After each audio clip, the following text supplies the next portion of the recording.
उपस्थित होने जा रहे हैं।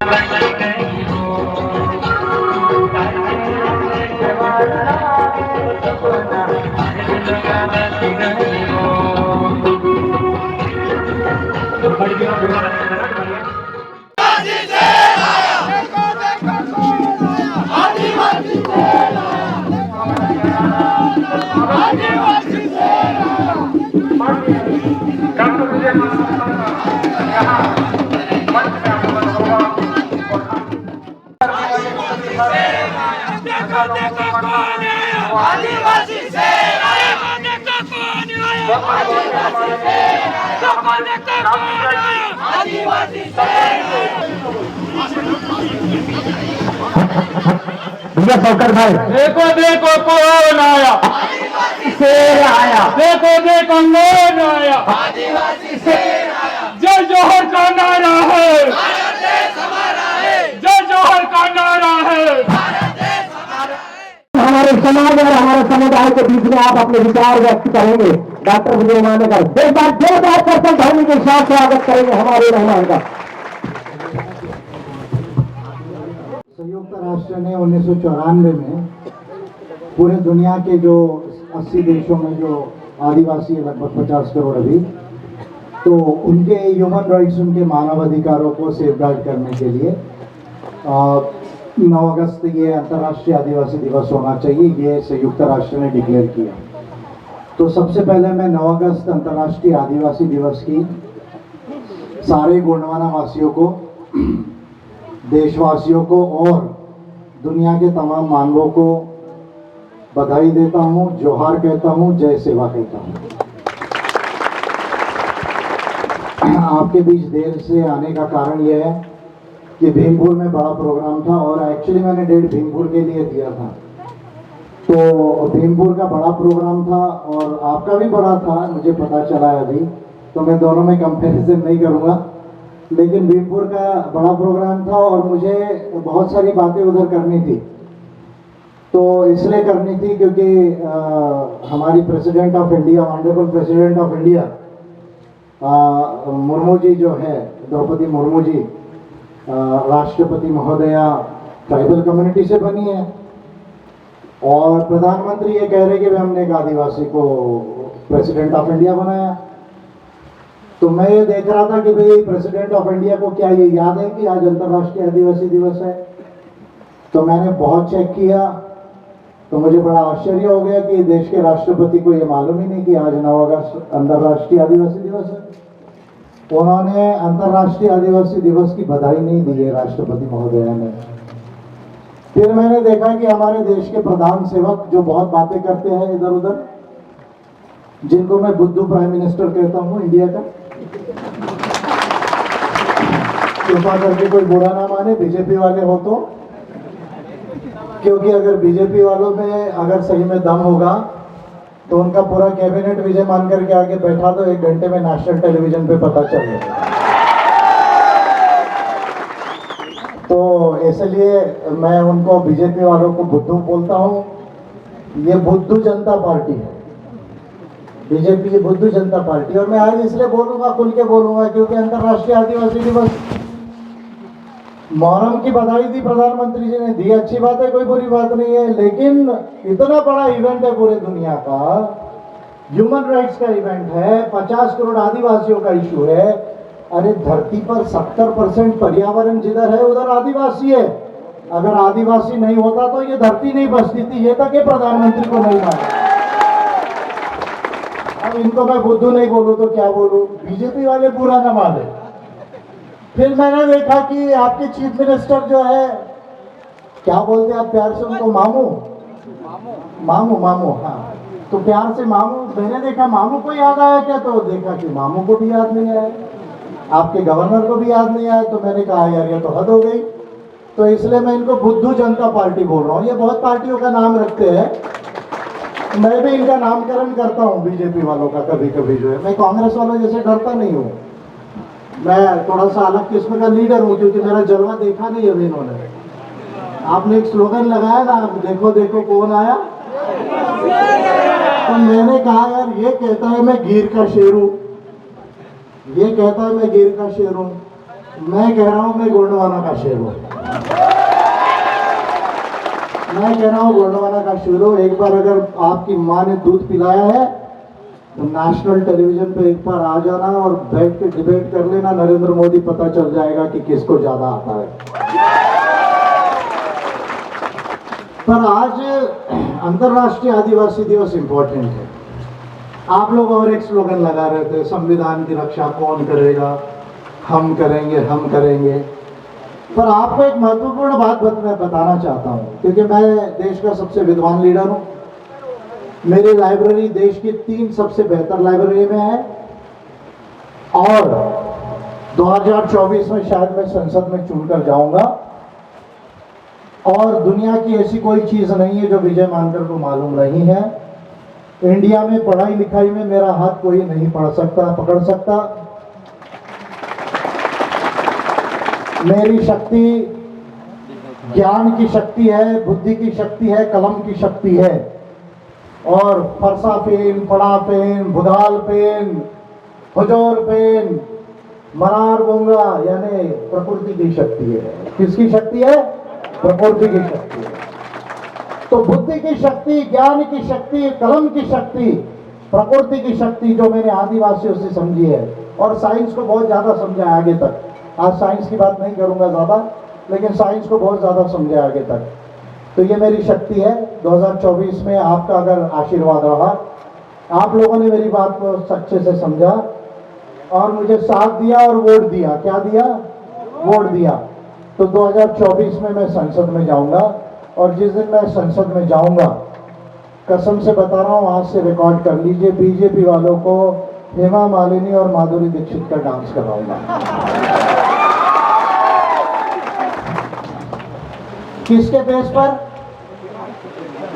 क्योंकि इनके पास एक भी नहीं विजय मानकर के आगे खड़ा करने के लिए, एक भी नहीं है, बता रहा हूं आपको। तो अब मैं आपको कुछ महत्वपूर्ण बातें बता रहा हूं। आज मेरा भीमपुर के भाषण में मैंने सारी बातें डिटेल में बोली है और आज 10 से 12 पॉइंट का एजेंडा मैंने राष्ट्रपति मैडम के नाम और प्रधानमंत्री के नाम सेट किया। किसने सेट किया? क्योंकि ये लोग कहते हैं कि भाई हमने आदिवासी को प्रेसिडेंट बनाया, बार बार कह रहे कि हमने आदिवासी को प्रेसिडेंट बनाया। तो मैं इनको कह रहा हूं कि भाई आदिवासी तो उनका अधिकारी सेफगार्ड नहीं हुआ है। उनके जल जमीन जंगल का जो मालिक आदिवासी है वो वास्तविकता में आज जल जमीन जंगल का मालिक नहीं है। क्यों नहीं है? डिफेक्ट संविधान में है। आपको बताने वाला ये मैं पहला लीडर हूं। डिफेक्ट संविधान में। क्यों संविधान में डिफेक्ट है? जब संविधान हमारा बन रहा था 1948 में, आदिवासियों के बड़े लीडर थे, उनका नाम है जयपाल सिंह मुंडा, जो ऑक्सफोर्ड रिटर्न थे, ऑक्सफोर्ड से इकोनॉमिक्स में एमए हुए थे और शायद बड़े इकोनॉमिस्ट बने होते अगर उनको हॉकी से लगाव नहीं होता और इंडिया को गोल्ड मेडल जिताने के लिए हॉकी टीम उन्होंने ज्वाइन नहीं की होती। उसके बाद जयपाल सिंह मुंडा, हॉकी का पहला गोल्ड मेडल जयपाल सिंह मुंडा की कैप्टनशिप में मिला, आदिवासियों के कैप्टनशिप में मिला। आज भी देख लो कॉमनवेल्थ में जितने मेडल मिल रहे हैं, आधे तो आदिवासी जीत रहे हैं, आधे ओबीसी जीत रहे हैं। खिलाड़ियों की बात कर रहा हूं मैं, कई क्लासेस की बात नहीं कर रहा हूं, उदाहरण दे रहा हूं। तो जयपाल सिंह मुंडा ने एक महत्वपूर्ण बात कही थी, संविधान बनते वक्त की बात बता रहा हूं आपको, कि हमें आदिवासी लिखा जाए संविधान में, इंग्लिश में एबोरिजिनल ट्राइब लिखा जाए। उस समय संविधान लिखने वाले व्यक्ति को इस बात की समझ नहीं थी कि भाई ये इस देश के आदिवासी है, मूल निवासी है और इनकी सभ्यता, ये वैदिक सभ्यता के पहले सिंधु सभ्यता के पहले 50,000 साल पहले ये आदिवासियों की सभ्यता इस गोंडवाना में थी। इसलिए लोग कहते हैं ये भारत है, संविधान में है, भारत आया है। लेकिन मैंने एक बात कही, भारत से पहले गोंडवाना था। भारत से पहले गोंडवाना था। आप कहोगे सर कैसे? तो मैं आपको साइंटिफिक एविडेंस देता हूं। एंथ्रोपोलॉजी, आर्कियोलॉजी, जेनेटिक साइंसेस, पेलियोबायोलॉजी, इसको अगर आप उठा के पढ़ लेंगे तो आपको जब इंसान को अकल आई डेवलप होते होते तो आपको पूरे गोंडवाना में यानी पूरे इंडिया में कई साइट्स मिलेंगे। हम मध्य प्रदेश में खड़े हैं। मध्य प्रदेश में आप पचमढ़ी जाते हैं, जिसको आप पचमढ़ी बोलते हो पेनकमढ़ी है, उसको गोंडी में क्या बोला जाता है? पेनकमढ़ी। क्या है पेनकमढ़ी में? चौरागढ़ में क्या है? परसापेन। आप जिसे कहते हैं बड़ा देव, कहते हैं ना, क्या कहते हैं? बड़ा देव। कौन थे वो? शंभू माधव। कौन थे? शंभू माधव। क्या बताया?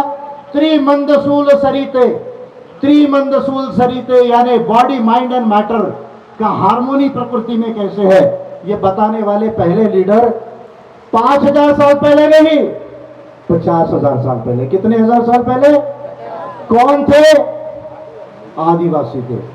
फिर आप पेनकमढ़ी से चले जाइए भीमबेटका, आदमगढ़, हंथौरा, बगौर, मध्य प्रदेश के नाम ले रहा हूं। यूपी चले जाइए बिलान वाली, गुजरात चले जाइए हरवन वैली, राजस्थान चले जाइए पुष्कर लेक, उसके बाद में आप आ जाइए आंध्र प्रदेश में कुरनूल केव्स, मछलीपट्टनम, आप चले जाइए तमिलनाडु में अतिरापक्कम, आप त्रिपुरा चले जाइए, आप मेघालय चले जाइए गारो हिल्स, आपको एक नहीं, महाराष्ट्र चले जाइए निवासा, आपको एक नहीं ऐसे 100-200 साइट्स मिल जाएंगे जिनका एज राखी गढ़ी, जो राखी गढ़ी की बात हो रही है हरियाणा में, राखी गढ़ी का जो सिंधु सभ्यता का साइट है, उससे कम से कम 40,000 साल पहले की एज है। कितनी एज है?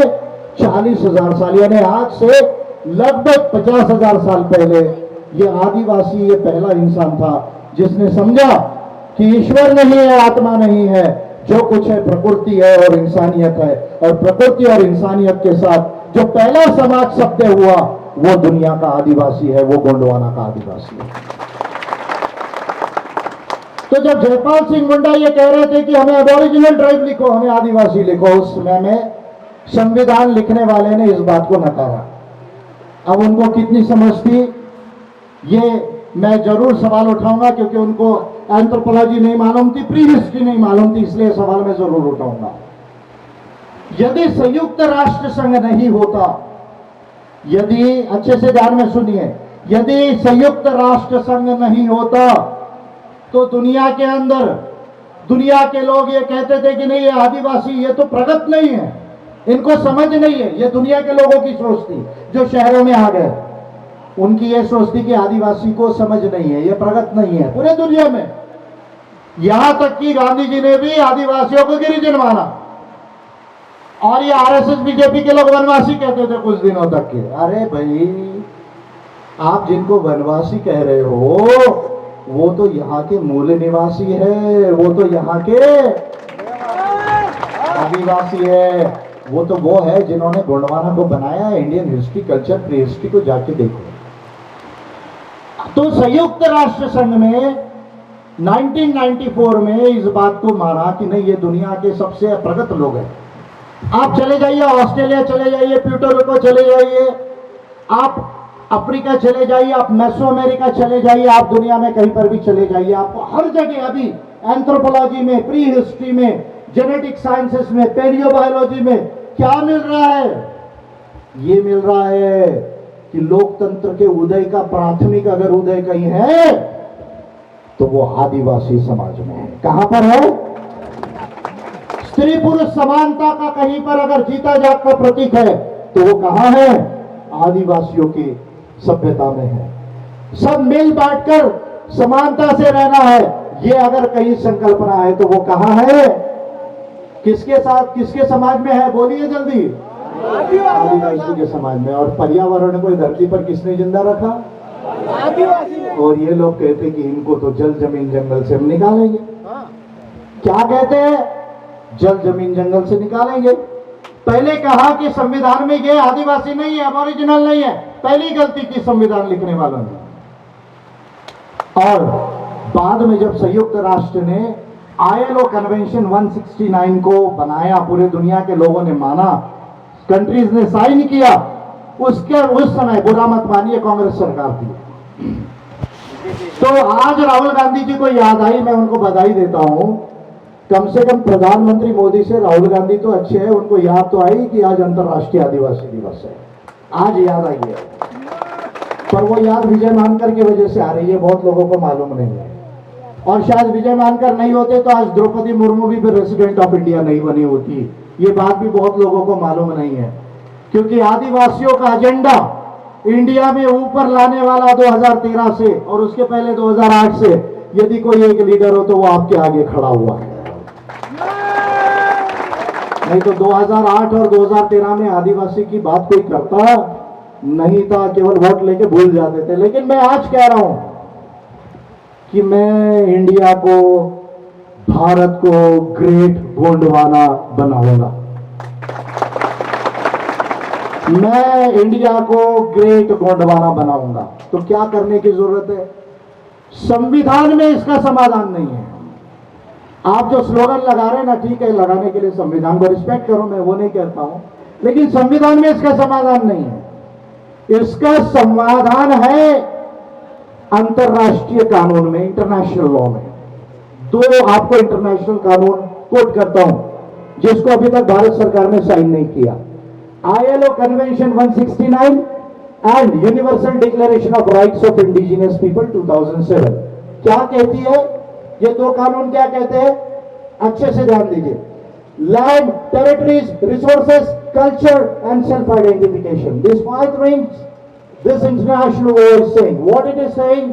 Land, territories, resources, culture and self identification. यानी जो जमीन है वो जमीन आदिवासियों की।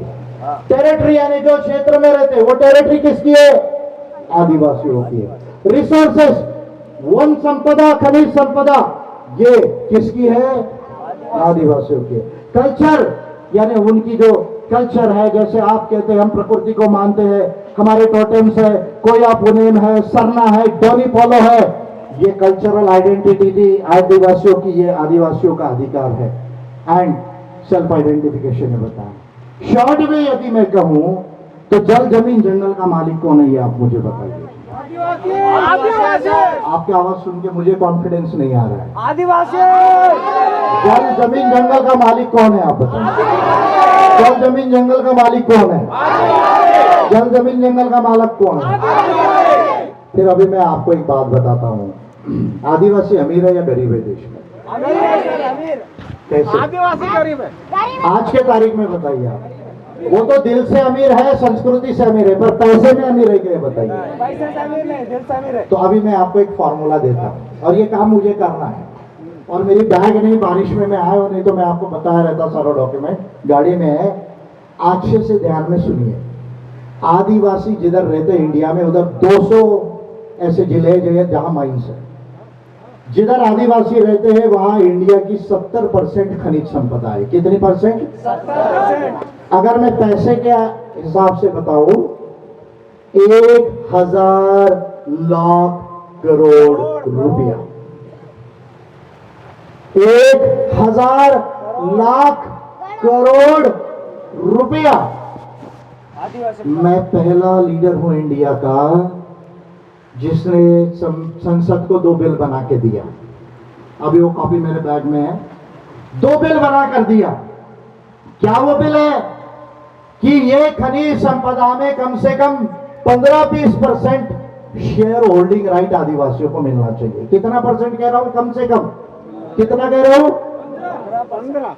अभी आपको हिसाब समझ में आ रहा है कि नहीं मालूम। मैंने एक दिन एक बात बोली है, हरदम भाषणों में बोली है कि जिस दिन मेरे बिल संविधान में आ जाएंगे या इंडिजिनियस राइट्स के, उस दिन अंबानी इस देश के सबसे अमीर व्यक्ति नहीं होंगे, आदिवासी इस देश का सबसे अमीर इंसान होगा। आप कहोगे सर आंकड़ा हमको समझ में नहीं आ रहा, मैं आपको समझाता हूं। इंडिया का जीडीपी अभी जो है 2,47,000 करोड़ रुपीस लगभग है। यानी मोटे तौर पे 2.5 लाख करोड़ हमारा जीडीपी है, सकल घरेलू उत्पाद। और आदिवासियों के जमीन में 1000 लाख करोड़ है। अगर 1000 लाख करोड़ का 10% भी पकड़ा तो 100 लाख करोड़ किसके पास होगा? 20% पकड़ा तो 200 लाख करोड़ होगा। अगर 25% पकड़ा तो 250 लाख करोड़ होगा।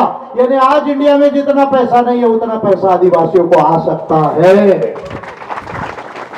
ये मेरा संसद के बिल है जो मैंने दिया, इसकी कॉपी है, पहला रीडर हूं करने वाला। तो आज मेरे प्राइम मिनिस्टर ऑफ इंडिया के लिए through the honourable president of India एक एजेंडा सेट किया 12 पॉइंट का, और वो 12 पॉइंट पे मैं आज आपसे सम्मति लिया है, बीरपुर में आपसे भी ले रहा हूं। वो 12 पॉइंट पे मैं 9 अगस्त के डेट में राष्ट्रपति महोदया को, प्राइम मिनिस्टर ऑफ इंडिया को, जहां 10 राज्यों में जहां शेड्यूल्ड एरिया है और जहां 6 शेड्यूल है नॉर्थ ईस्ट के अंदर, वहां के तमाम के सीएम्स को और गवर्नर्स को एक पिटीशन लिखने वाला हूं। और वो पिटीशन में 10 से 12 पॉइंट का एजेंडा मैंने बनाया है कि भाई बीजेपी के लोगों को मैं कह रहा हूं, प्रधानमंत्री जी से कह रहा हूं कि आप कह रहे हो हमने प्राइम मिनिस्टर अपने प्रेसिडेंट बनाया, ट्राइब को, अच्छी बात है, लेकिन अगर आपको सही में आदिवासियों से प्यार है, अगर आपको सही में आदिवासियों के अधिकार और संस्कृति को, आपको उनको रिस्पेक्ट है, तो ये 12 पॉइंट मुझे करके दिखा दो। और यदि आपने नहीं किया तो याद रखना आपका पाला विजय मानकर से पड़ा हुआ।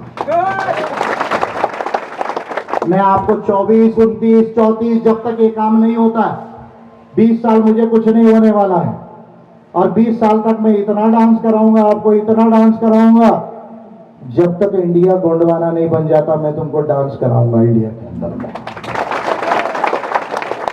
शॉर्ट में आपको कहता हूं क्या एजेंडा फिक्स किया है।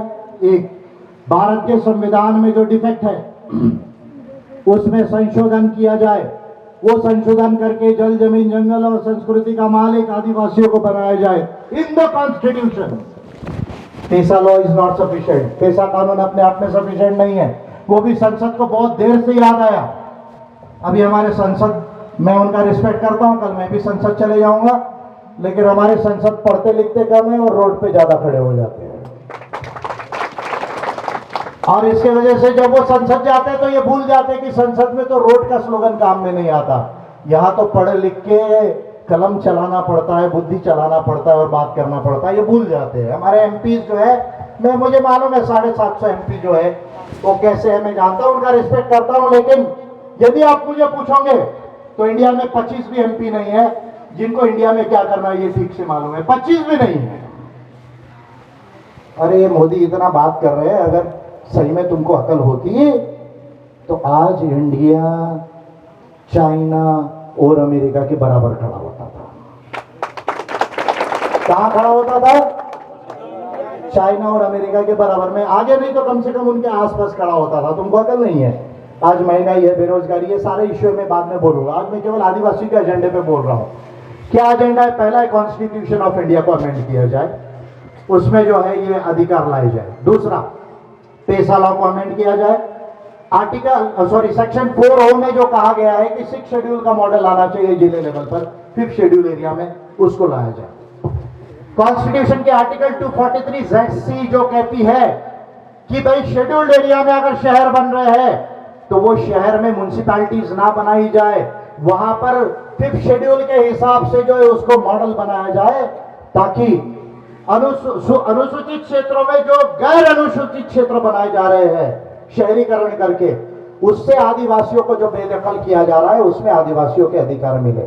सेम नॉर्थ ईस्ट में जो ट्राइबल एरियाज है वहां एफ्सपा, आर्म फोर्सेस सिक्योरिटी एक्ट को लगाकर वहां के आदिवासी क्षेत्रों में डिस्टर्ब एरिया बनाई गई, यानी जितना 15 से 20% एरिया है आदिवासियों का पूरे देश में, उसमें शहर बनाए जा रहे हैं। वहां मिलिट्री को ले जाकर जो है वो डिस्टर्ब एरिया बनाया जा रहा है, इसको जो है वो अमेंड करके चेंज किया जाए उन लॉस को। एक एजेंडा ये क्लियर हो गया। अब आगे की बात जो है, साथ में इस साल संयुक्त राष्ट्र ने ये कहा है, क्या थीम है आज का 9 अगस्त का? संयुक्त राष्ट्र ने कहा है भाषाएं, लैंग्वेजेस, और tribal languages they are very rich.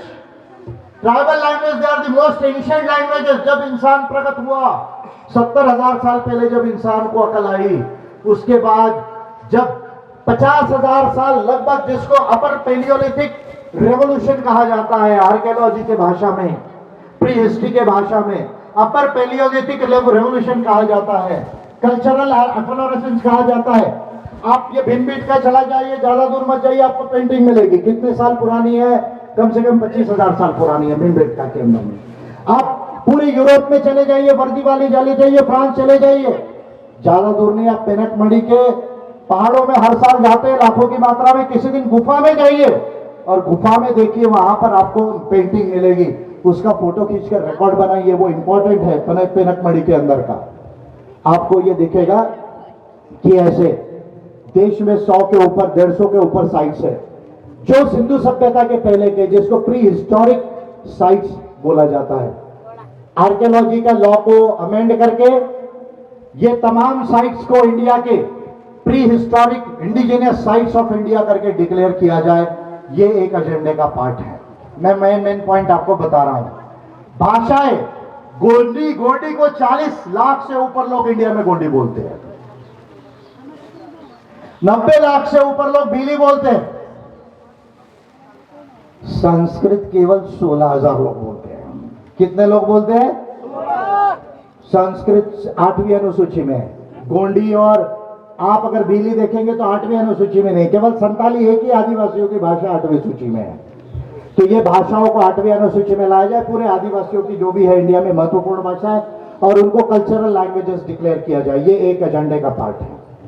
उसके साथ में भील दक्षिण राजस्थान, उत्तर पूर्व गुजरात, पश्चिमी मध्य प्रदेश और महाराष्ट्र की 2-4 तहसीलें जो है वहां भीलों का वास है। 1 करोड़ के आसपास भील आदिवासी देश के अंदर में है। वो कई सालों से बोल रहे कि हमारा आदिवासी प्रदेश बनाइए, भील प्रदेश बनाइए। मैं उसको सपोर्ट कर रहा हूं। और आप राज्य बनाते वक्त आदिवासियों की टेरिटरी और डोमेन को ध्यान में रखकर भी राज्य बनाने की जरूरत है।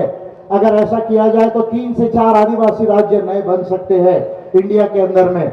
ये एक एजेंडा को मैंने फिक्स किया है प्रेसिडेंट ऑफ इंडिया के लिए। अपनी ताली नहीं बजाएगी, समझ रहे आप? और आपसे मैं ये कह रहा हूं कि और 1-2 बड़े महत्वपूर्ण एजेंडे हैं। क्या एजेंडा है महत्वपूर्ण? जो है कि जब भारत का संविधान बन रहा था तब इंडिया के संविधान लिखने वाले तथाकथित विद्वान को ये मालूम ही नहीं था कि यहाँ की सभ्यता सिंधु सभ्यता भी है, और सिंधु सभ्यता के पहले भी कोई सभ्यता थी यहाँ पर जो इतनी बड़ी आदिवासियों की सभ्यता है। उन तथाकथित विद्वान को मालूम नहीं था। तो जब संविधान सभा की डिबेट हुई और लोगों ने कहा कि भाई इंडिया के आगे क्या लिखा जाए, हिंदी में तो भारत लिखा गया। अब मैं आपको एक हिस्ट्री का स्केल बता रहा हूं, स्केल यानी पीरियड बता रहा हूं। सिंधु सभ्यता 5,000 साल पुरानी है। वैदिक सभ्यता केवल 3,600 साल पुरानी है, केवल 3,600 साल आज से। वो यूरेशिया से आए, बाहर से। पूरा हिस्ट्री में रिकॉर्डेड है, आर्कियोलॉजी में। बाल्टिक सी, कैस्पियन सी के पास से होते हुए आपको जो यूरेशिया का बेल्ट है वहां से ईरान अफगानिस्तान के बॉर्डर से पाकिस्तान होते हुए नॉर्दर्न इंडिया के अंदर में एंटर हुए और वो यहां पर आए। वो मिक्सिंग हो गया, वो एक बात की बात है, उस पर मैं कुछ नहीं कह रहा हूं। लेकिन भारत ये जो वर्ड है ये वेदों से लिया गया। भरत क्लान था, वहां से लिया गया, महाभारत से लिया गया, रामायण से लिया गया। लेकिन वैदिक सभ्यता केवल 3,600 साल पहले। मैं उसको अच्छा बुरा कुछ नहीं बोल रहा हूं, लेकिन केवल 3,600 साल पहले। सिंधु सभ्यता 5,000 साल पहले है और गोंडवाना की सभ्यता ये 50,000 साल पहले है। कितने हजार साल पहले? तो आप मुझे एक बात बताइए, भारत के पहले गोंडवाना था या गोंडवाना के पहले भारत था? पहले गोंडवाना। पहले अच्छे से बोलिए, गोंडवाना के पहले भारत था या भारत के पहले गोंडवाना था? पहले गोंडवाना। भारत के पहले क्या था? भारत के पहले क्या था? गोंडवाना। संविधान में क्या लिखा होना चाहिए? Gondwana. India that is Gondwana. Gondwana. क्या लिखा होना चाहिए? India that is India that is Gondwana. क्या लिखा होना चाहिए? India that is Gondwana. Gondwana लिखना। आप स्लोगन लगाते भारत माता की जय। अरे भारत माता की जय लगाओ, मैं कोई उसके खिलाफ नहीं हूं, लगाओ। वंदे मातरम बोलते तो मुझे कोई आपत्ति नहीं है। लेकिन मैं ये कह रहा हूं, अरे जब सबसे पहले गोंडवाना था तो कोई गोंडवाना की जय बोलेगा या नहीं बोलेगा? इंडिया के अंदर बोलेगा या नहीं बोलेगा? बोलेगा या नहीं बोलेगा? तो बोलो गोंडवाना की, गोंडवाना की, गोंडवाना की, गोंडवाना की। तो अब जो है एक एजेंडा ये भी है कि मैं संविधान को अमेंड करके इंडिया दैट इज गोंडवाना लिखाना चाहता हूं। क्या लिखना चाहता हूं? India that is. और भी है 2-4 एजेंडा, लेकिन आज नहीं बोल रहा हूं, कुछ अगले 9 अगस्त के लिए भी छोड़ रहा हूं। मेरे साथी है यहाँ, और इलेक्शन लड़के हो सकता है कि मैं पार्लियामेंट 24 में चले जाऊं। कुछ एजेंडा वहां बचा के रखा है, काहे के लिए?